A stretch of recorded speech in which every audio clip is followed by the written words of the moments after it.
Krishnaya Yadavendraya Jnanamudra Yogine Nathaya Rukmanishaya Namo Vedanta Vedine Brahmanta Guruvas Sakshat Ishtam Daivam Shriyapati Acharya Srimad Acharya Santume Janmani Janmani Shri Guru Bhyo Namah Hari Om. At the time of creation, everything started with Omkara. Now, you can just say things like that, and how come in the Western thought process, if you look at the Big Bang Theory, what is the difference between the Big Bang Theory and our concept of creation? Are they one and the same? The event that happened has to be one and the same. Yet the perspectives are extremely, extremely different. And the reason it is different is because all of us say, some of this distinguished gentleman said very well about some of the things, about whether it is food habits or medicine or whatever it might be. Our perspectives were different on these things. And the question is, why is it? Why is it that perspective we have lost today? Or have we lost today? Or are we continuing the same thing or not? And it's one thing for us to look at the past and be very proud of all the wonderful things that this land has done, and the people in this land, the innovation, whether it's science, technology, innovation, entrepreneurship, whatever it might be. And be very, very proud of that. That's fantastic. That's great. But what about the future? What about the present? And what about the future?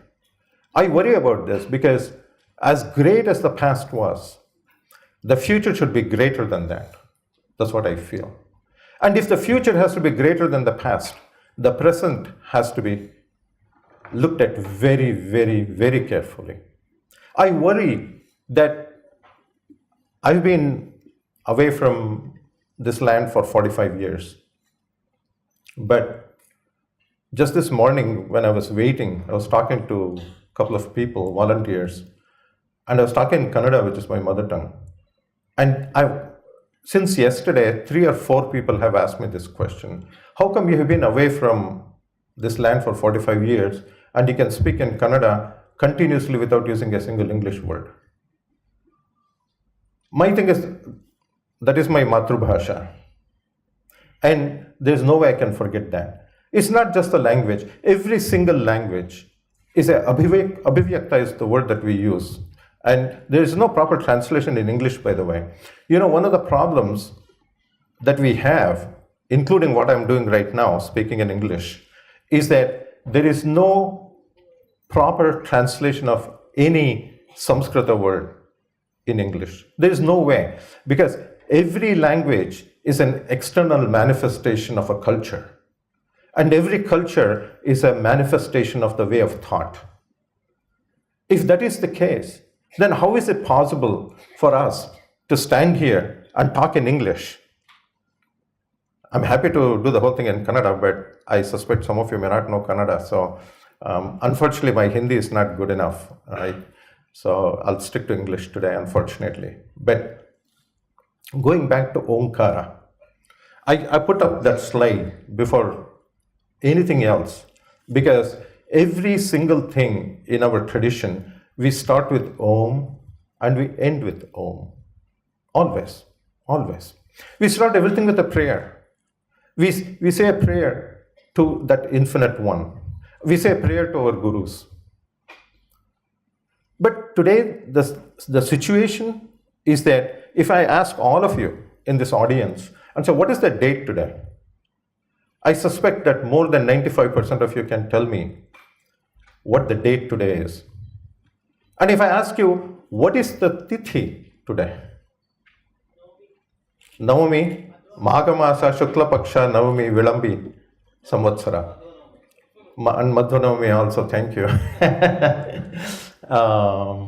Actually, on that note, I just have to say some very quick thing. This is more personal than anything, so I'll keep it very, very, very short. Today is a very special day for some of us. And so normally, typically, I would not be standing in a dais giving a speech. I'd be doing other things.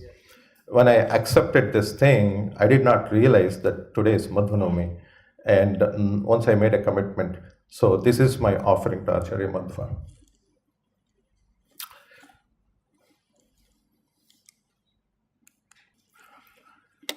So the topic, I was given 40 minutes, and I'm going to spend the next 30 minutes or so. My experience in, whether it is, I'm by profession, my field is, Vivek ji, where are you? There you are. So I'm an analog mixed signal RFIC designer. That's what I've done for a long time. So we're in similar fields. But whether it is in the academic environment or I don't know whether to use philosophical or spiritual. I run 2 foundations, and we both do preservation, and we also disseminate Vedic knowledge. And I have to tell you, as far as the Vedic knowledge is concerned, for thousands of years, this knowledge was given orally from Guru to Shishya. And we always wondered, why? Didn't they know how to write? Were they backward? So are we more progressed than they are because we can use computers and we can do all these things? Well, the thing is that they realized that the words are just carriers. Words are bandwidth limited for engineering folks. So the thing is, if you want to expand that knowledge, for those of you who come from engineering background, if I take a signal and if I do a Fourier transform of that, so I have the fundamental frequency and I have all the harmonics. You have to admit that as I add more and more harmonics, I'm getting more and more of that signal in the original form, right? So if I limit the bandwidth, yes, the fundamental frequency is right, but this whatever waveform I have doesn't look like the original signal. And in that spirit, I want to share with you the difference, in my opinion, between science as we call it and VignyAna as also we call it, right? It's not one and the same at all. It's not at all one and the same. That's my point. And in the next few minutes, I hope that I can convince you that VignyAna, as we know it, is different from science, as they call it. So the fundamental question is, what is the difference? If you think of science, so what is science? Science is always starting with a hypothesis. It starts with a hypothesis. And that hypothesis may be right, it may be wrong. Somebody thought of this hypothesis, and then we have to convince whether it's right or wrong. So we run a lot of experimentation in a controlled environment over and over and over again to see whether the outcome of this experiment, which should tell me whether the original hypothesis is right or wrong, what does it tell me? Just to give you my own experience, I have had an extremely profitable and successful career in field of electronics. But the fact of the matter is, after 45 years, I'm yet to see one single electron. So if I say that, show me the electron, I say, no, you cannot see the electron, then, okay, it's not scientific. We don't do that, do we? We don't do that. Yet, when it comes to our way of thought, immediately say, show it to me. I'll tell you another thing. Students in this university, if they want to get a Bachelor of Engineering in some engineering topic, they go through 10 years of school, 2 years of pre-university, I think still, at least it used to be 2 years, and then 4 or 5 years of college. At the end of that, how much do they know about that field? But even if you get a PhD, even if you spend another 5, 6, 7, 8 years, how much actually do you know about that field? When it comes to Veda VignyAna, the problem is that people come and say, okay, explain to me how this works. With no background, absolutely no background, no context. As far as Veda VignyAna is concerned, everybody Every single person should understand everything immediately, and if you don't do that, that means it's not scientific. That doesn't make any sense to me. It makes no sense to me. My thing is, it takes a long time, like any field, for you to learn this stuff. It's not just, we can use some words. We can just use some words. Jnana, Prajna. All these things have tremendous meaning. Prajna is awareness, and at the root of that word, it is universal awareness.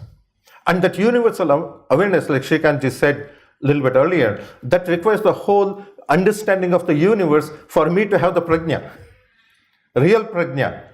And somebody said about Madhunami today, he was also called Purna Prajna. So total awareness, complete awareness, right? And that complete awareness, how do we get there? What is the process for getting there?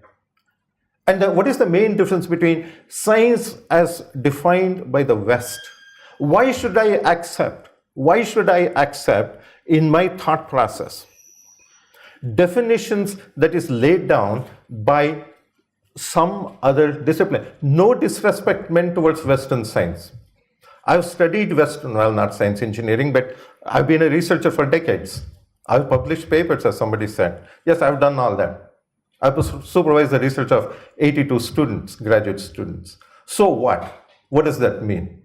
That doesn't mean that we should not respect that, but we have to accept that that is something different from what we are talking about. So the question is, what is that fundamental difference between the Western concept of science and VignyAna as we thought of it?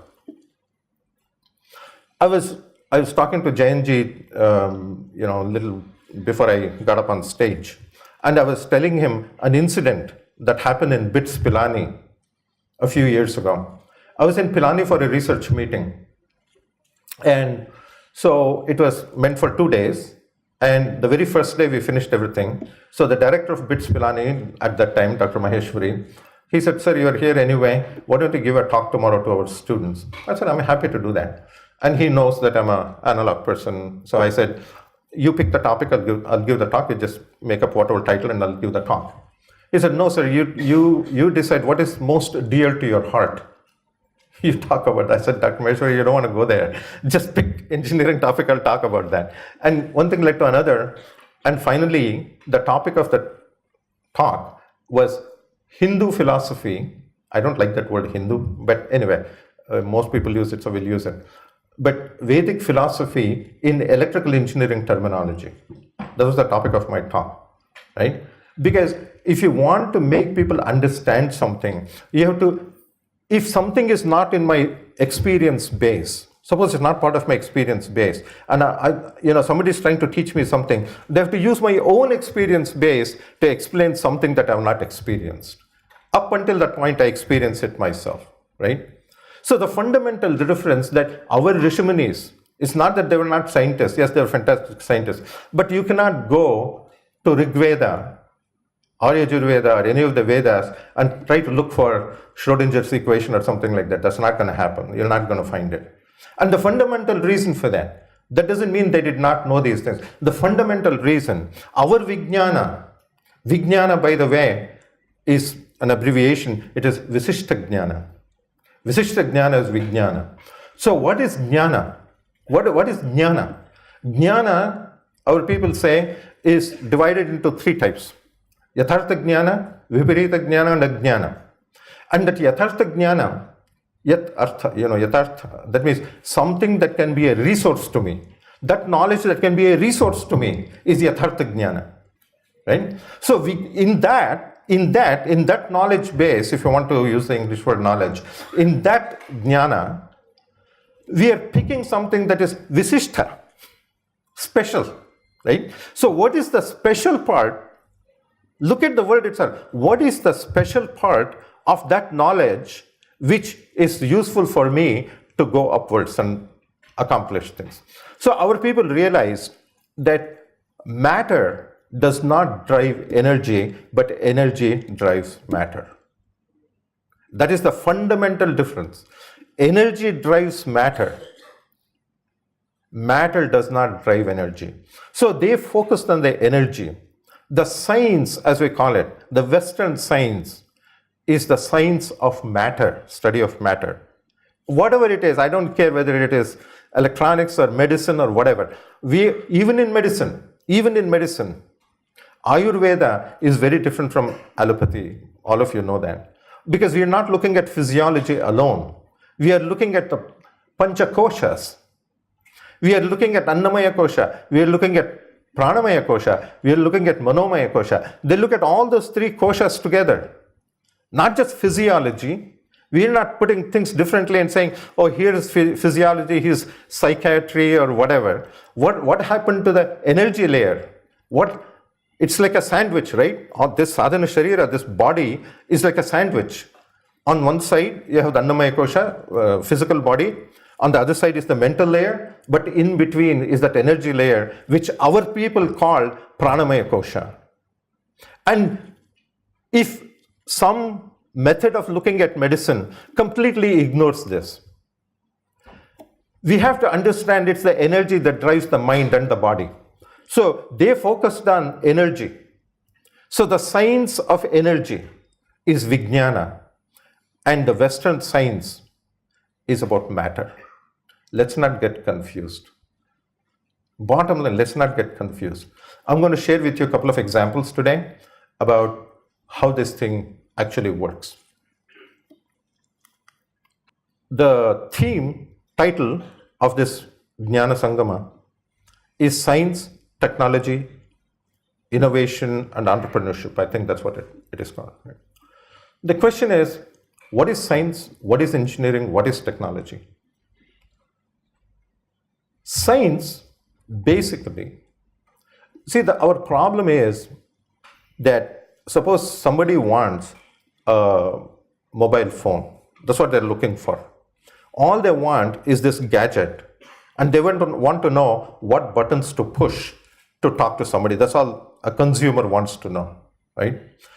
They're not interested in how this thing was manufactured. They're not interested in what's in the chip inside. There are people who do that. They're all needed, but that's not required. And they're definitely not interested in quantum mechanics. All they want is a little gadget which they can afford and use.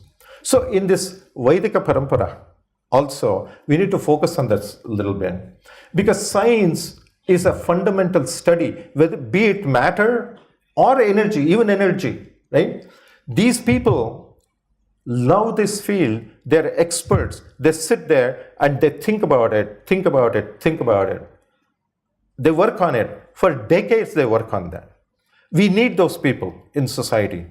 In the Vedic, I even don't like to say Vedic, in the Vedic, Indic, and all this, and these are words that we found recently. Vaidika is better, right? In Vaidika Sampradaya, not Vedic tradition, I'm sure all of you understand what I mean by that. In Vaidika Sampradaya, they thought about this actually. They thought about this. Seriously, they thought about it. And they said, the rishis and the munis who were sitting in Himalayas or whatever, all of our concept of ancient Bharat is all driven by Amar Chitra Katha. That's not what it was. So rishi and muni there may be many rishi munis sitting right here. They don't have to have long beards and jata and all these things, right?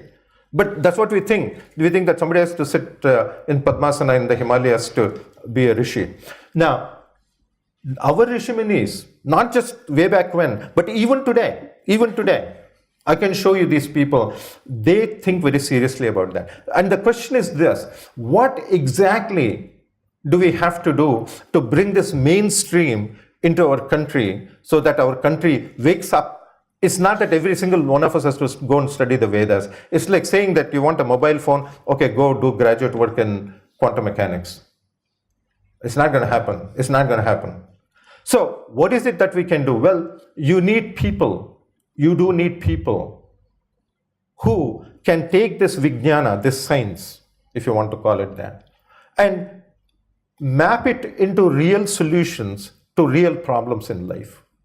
Otherwise, I don't care how much you tell people, unless I show you advantages. Today and tomorrow, you cannot say you'll get moksha or something. You say, what about tomorrow morning? So in real life, today, If I can show you a direct relationship, cause and effect relationship, based on Vaidika Sampradaya of something you can do, an immediate result you can get tomorrow morning, of course you're going to do that. But you see, the problem is, for that to happen, any karma is made up of 3 components, right? Kaya, Vacha, Manasa. We focus on the action, maybe a little bit on the speech, but what about Manasa? What is it that has to happen there for this thing to become a karma? Only when we do that, all you have to do is to be told what it is, and if you can do that, you'll see immediate results from this.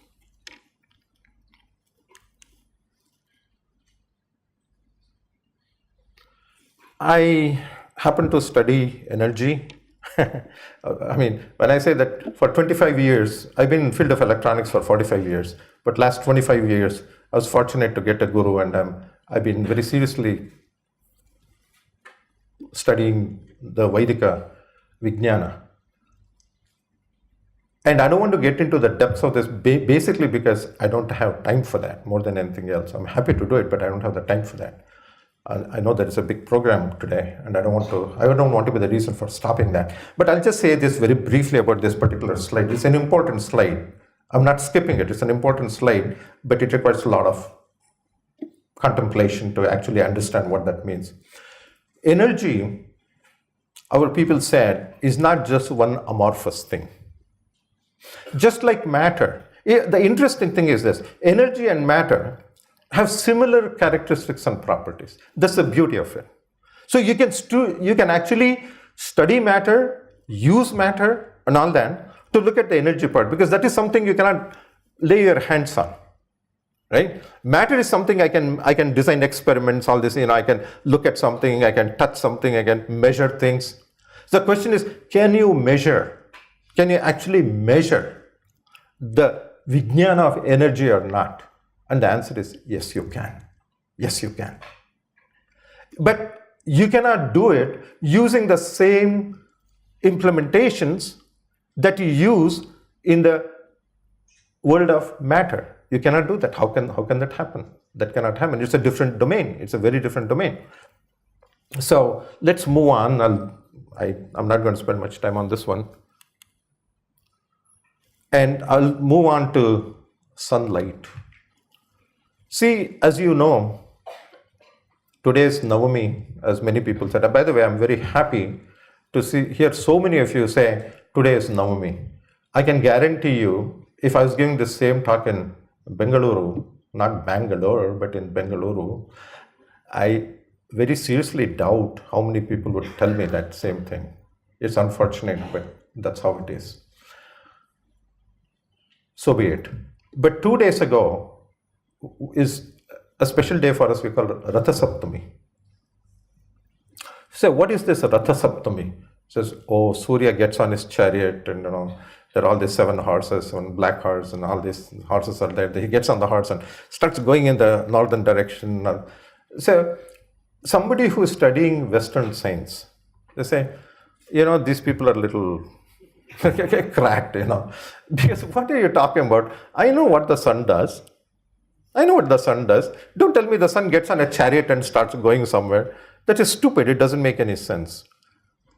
Who said that we are talking about, when we talk about Surya, we are not talking about the physical sun.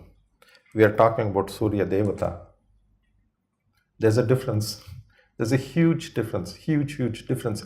We are talking not from the material sun, but we are talking from the energy that is inside that material sun.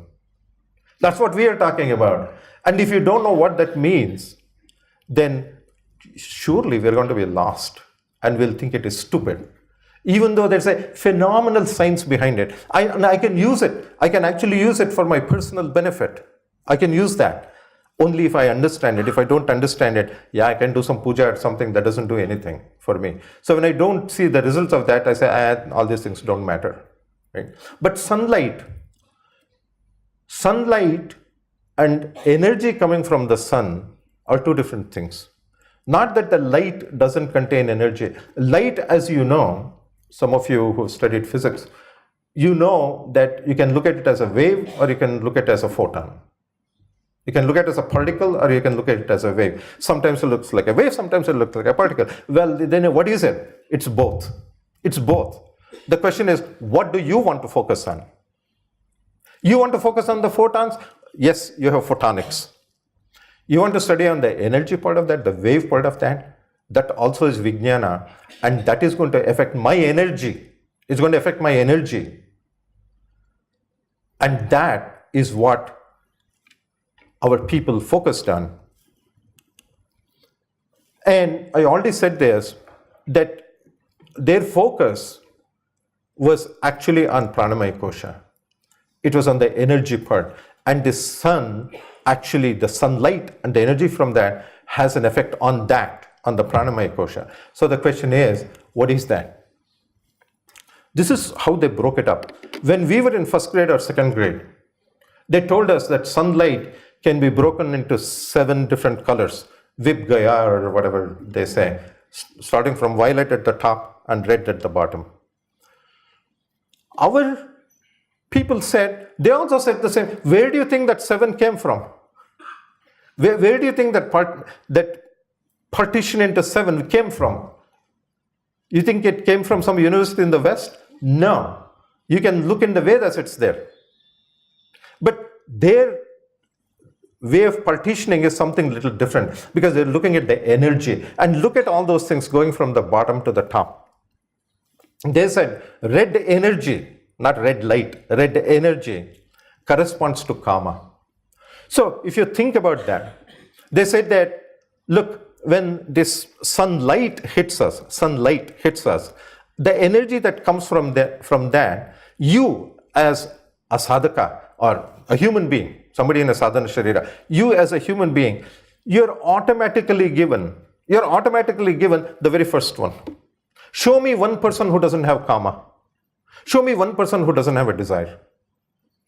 Every single person is born with desire to do something. Even a tiny baby like my grandchild wants something. We are born, because we are born with that. We are born with that thing. And they told us that if you want to climb up that ladder in the energy domain, then the first thing is, I need to know what all these layers are. That corresponds to the color in the material world also. Right? So if you look at those things, if you look at this so-called VignyAna, what they call orange, that is kavi, saffron color. That's actually saffron color. And that, in our system, why do you think the sannyasis wear saffron colored clothes? Why do you think the dhwaja has saffron color? Why? Because that energy is vairagya. And vairagya is not running away from things, but vairagya is the lack of obsession. That's what it is. So they told us that, look, you want energy, you want to do things. The very first thing I need to try, because it's all there. It's there in the energy. It's just that I need to absorb that. The sun shining doesn't mean that I will get sunlight. Right now, I'm under some crazy light. I'm not in the sunlight, right? So if I go stand there and I get exposed to that sunlight, similarly, even in the energy domain, I need to expose myself to this thing. It's there. It's already there. You need to expose your mind. You need to, not just the body, just like the body needs vitamin D and therefore you need sunlight. Similarly, the mind also needs that energy for you to get those vitamins to be strong and accomplish things. So I'll run through this very, very quickly. We can talk about this for 2 hours. I'm not going to do that. Don't get scared. But we'll run through this very, very quickly. So if yellow energy is disinfecting energy. And if you look at green energy, it's samruddhi. This is expansion of wealth. And the other the other 3 is the divine. That's why Sri Krishna, they refer to him as Nilamega Shyama. Right? Those variations on the hues of that blue color is all divine. But forget about the divine. Forget about that for a second. Just focus on the first 4. Just first 4. And that samruddhi, by the way, is jnana samruddhi, not wealth, not money. right? I need to move on because I just have another 10 minutes at the most. Oh, I don't know what's going on here. So, in the field of color science, they conducted experiments over 80 years ago. Color science is related to light. So, they looked at the human body and the human brain and the human eye, and they said, perception of color, how does that happen? Well, it turns out that you're most perceptive to green color. So if there's a change, you'll perceive green color the most. Your perception, this is true for all of us, your perception of the red color is about 50% of the perception of the green color. The perception of the blue is only 1/10. It's only 1/10 of your perception of the green. So what that means is that if you translate that to the energy domain, if you did that, what that is telling me is that I'm most perceptive. I feel in my mind, I'm most perceptive to samriddhi. See, that is why you get a little jnana, you feel so good about that. You learn something new, you feel so good about that, right? For me to get that same amount of feeling good, that is not going to happen if my kama goes up.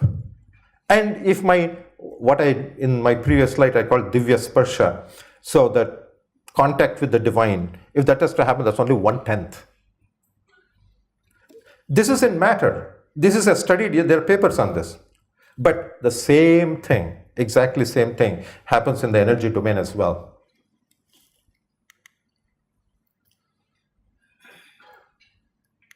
Let's go to this one.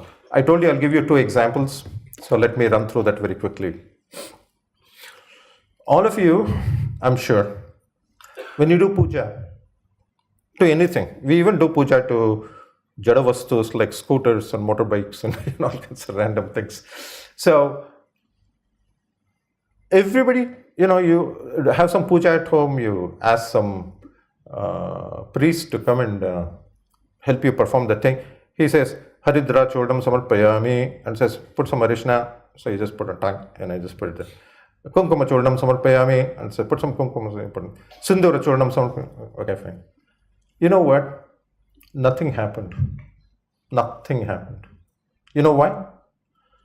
You did the Kaya part, he did the Vacha part, but he's looking at his phone while he's doing that. And you just want to get it over with so you can have lunch, right? Manasa, there is no involvement on both parties. So that karma did not get completed. Nothing is going to happen. Nothing is going to happen, right? Let me tell you the science behind it. We offer haldi, kumkum, sindoor, namkade chandra antiv navu sindoor, chandana, flowers. I'll tell you the science behind it. Haldi, arishana, as we call it, haridra churna, as called in Sanskrita. It is a disinfecting material. So next is going to come kumkum, which is red color, right? So I'm not going to do any puja without asking for something. Everybody asks for something. I know that. And I myself now I'm going to ask for something. So my thing is, before, there's a saying in the Vedas, it says, yatha yatha upaste tadev bhavati. However you offer is how it's like a reflection, right? Yatha yatha upasate tadev bhavati. That's what is going to happen, right? What I offer is what I get back.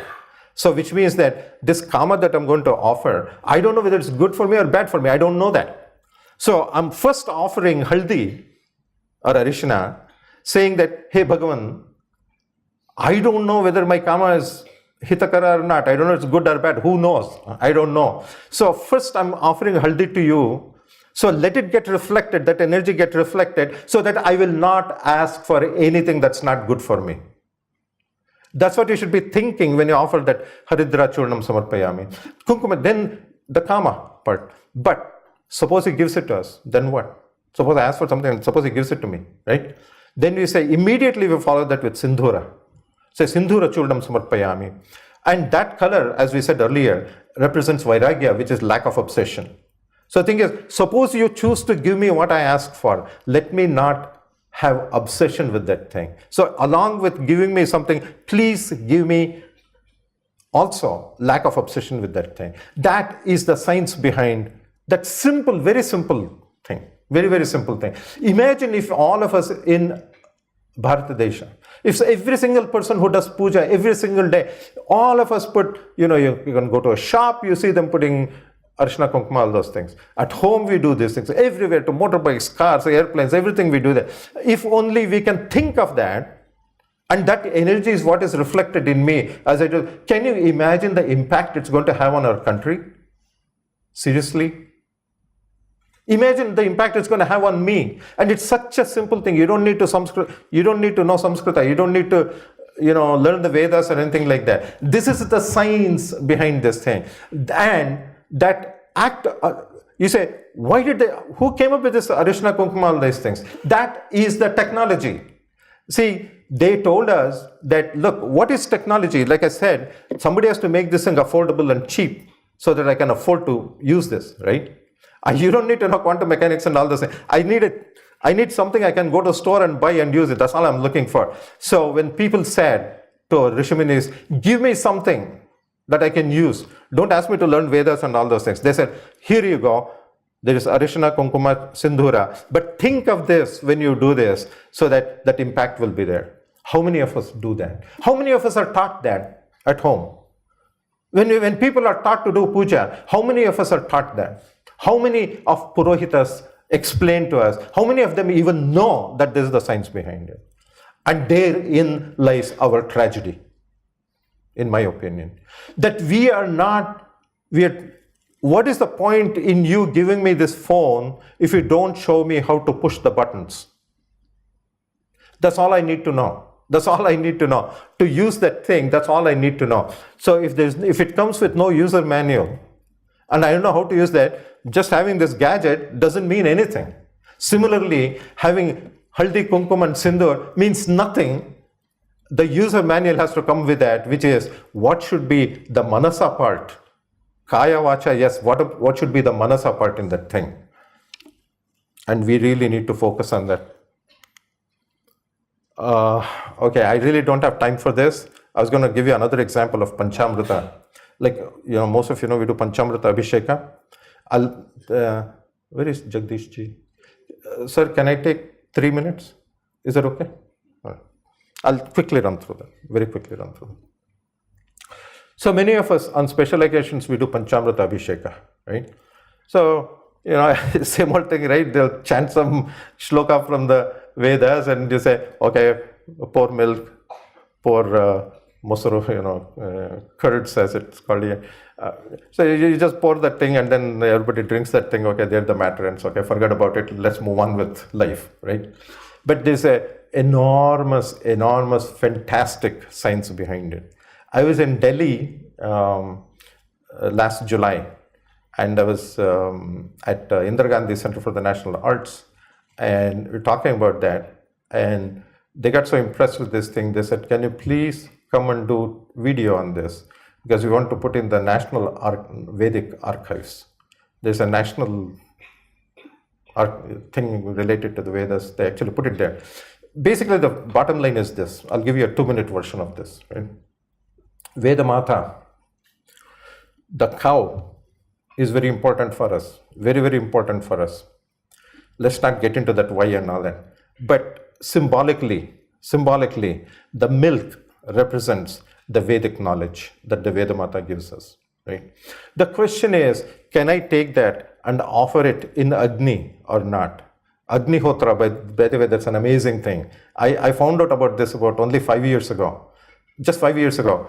And I was so mad at myself because I was past 60 at that time. And I thought, oh my God, you wasted your life. So I started doing Sudarshana Homa after I got the Upadesha. And tomorrow I'm performing one in Dharwad actually, tomorrow morning. And that will be the 211th Sudarshana Homa I'm doing. You know how much money it costs? In US, I spent $10. In this country, I spent 500 rupees. That's all it costs. We can do it. We have to learn it. We have to do it. The energy that comes from that is absolutely amazing. But that knowledge that comes from the Vedas, I cannot offer it. Just like you cannot pour milk into Agni, it doesn't work. And if you, let me move on a little bit. So that doesn't work, okay? That's good. It's a starting point, but it doesn't work. You cannot offer that. So next thing is, if you look at, so what has to happen is that for milk to get converted to what in the US we call yogurt and here curds, though for those of you who understand Kannada, heppakadu anta heltೇವೆ. I don't know if you're familiar with that. So the question is, you boil that thing, let it cool down, take a little bit, just 1 spoon from yesterday, put in that and stir it. And that actually is mantropadesha from your guru. So the knowledge from yesterday, the solidified knowledge, you have to take a little bit of that, put it in that milk, and heating and all that has meaning, I'll skip all that, but put it in that, stir it. So knowledge from yesterday. So without a guru parampara, nothing happens. So that solidified knowledge from yesterday, you put a little bit of that, stir it. Over time, your knowledge, the Vedic knowledge becomes solidified. And it has its own properties. Now, that same knowledge looks totally different. Halu bere mosara bere alvenri. Don't tell me that it's the same thing. No, it's not. They're two different things. So once it is solidified, it's got its own properties. That same Vedic knowledge now looks totally different, very different. And next thing, to extract butter from that, you have to do churning, right? So manthana. And that is, they say that take that solidified Vedic knowledge, apply that in your life every single day. That is manthana. And when you keep doing that, magically, like Purandaradasa said, so magically, this butter, this navanita is what is called in Sanskrita. And navanita, 9, the navavidha bhakti will come out after that. So you extract that thing, but even that you cannot offer it to Agni. Even butter you cannot offer to Agni. Why? Because it has water content in it, it has solid content. So you have to heat that too, to separate out the liquid. The water part evaporates, the sedimentation comes down, then you filter it, and what is filtered is what we call ghee in English, right? So that is the only thing you can offer. And that's the only thing that will be accepted. So when I do this yajna every single day, I said earlier that normally I'd be doing a puja at home today, but I said this is my offering to my Adi Guru. This is my offering. This is my yajna. This is my offering. But for that to be accepted, it cannot be just my own knowledge or something, right? It has to go through all this process. Only then it will be accepted. Only then it will be accepted. And honey, madhu, there's something called madhu vidya, and madhu is something very amazing. Those of you who are interested, get in touch with me, okay? Meet me outside, and I'm happy to. My goal in life is to spread knowledge. That's why I have no other agenda. I'm a servant and I spread knowledge. That's all I do. I have no other agenda, nothing else, nothing more. So I'm happy to do that, but I cannot explain that madhu is something very, very important. And lastly, if you do all of these things, the question is, the last thing is shakkara, not the white sugar that you get, but that sugarcane extracted sweetness. You know, sugarcane, there's something, why do we get that thing from sugar? Sugarcane, lives only one time, right? You squeeze that thing, you squeeze it, and that's how you get that extracted sweetness. And it's a vanaspati, that's what we call it. It lives just once. Every janma, every time a sugarcane comes up, similarly, this janma for me is just one thing. You squeeze it. When you squeeze that thing, if you've done all these other things, all that comes out is nothing but eternal sweetness. It's our custom to start with Om and end with Om. I apologize for taking a little extra time. I should have stopped 5 minutes ago. But my humble request to those of you who have the resources to organize things like this. I don't. You do. And My very humble request is simply this. Knowledge is the key for VignyAna, whether it is science, technology, innovation. Satya, truth, can only be seen, not derived. It can only be seen, it cannot be derived. And for that to happen, we need to prepare our people. We always blame young people. I don't blame young people at all because my Shishya Varga, they're fine. They're fine. They're good people. I blame my generation for not learning and not passing it on. I take responsibility. So if you do this, what I have found with my own Shishya Varga is that they're amazing people, they're dedicated people, but they need to see the return on their investment of time, energy, and money. That's all. And when you do that, great things will happen in this country. It shall happen, because people are born, the rishis and the munis, the rishis are born again and again and again. They don't have to sit in Padmasana in the Himalayas. They can be sitting anywhere wearing whatever. But those rishis, those munis, we need to find them. We need to bring them into these platforms. And we need to understand that for success to happen, just Vedic science or being proud of your past is not good enough. We need people today who are Vedic engineers, who can take the knowledge from the Vedas and translate to real solutions to real problems in your life and my life. And the last thing, very last thing I will say, is that we also need Vedic technologists. And these are people who can take these solutions that these Vedic engineers have come up with, and they should have the knowledge to make it affordable and spread it to all the people in this world. Thank you so much for your patience. Krishna Arpanamastu.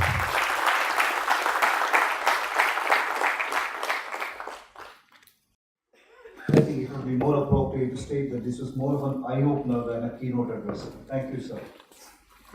Today is an auspicious day. Today is Madhvanavami. We are given to understand that as per Tithi, today is also the birthday of Honorable Keynote Speaker, Dr. P.R. Mukund. On behalf of Excellent. Thank you, sir. Really amazed. Thank you. Santosh sir. many more years Hari Krupa. of learning, sir. Hari Krishna. Thank you.